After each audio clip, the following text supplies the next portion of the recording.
வணக்கம் மக்களே. திமுகவோட தேர்தல் அறிக்கையே பைபிள் மாதிரிங்க. அப்ப அடுத்த இயேசுநாதர் யாரு?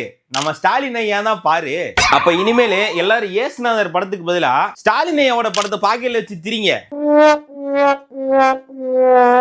திமுக வேட்பாளர்லாம் ஓட்டு கேட்கறக்காண்டி இனி பிரச்சாரம் பண்ண வேண்டாம், இனி பிரசங்கம் பண்ணி ஓட்டு கேளுங்க. நீ என்ன சொல்ற என்னடி சொல்ற?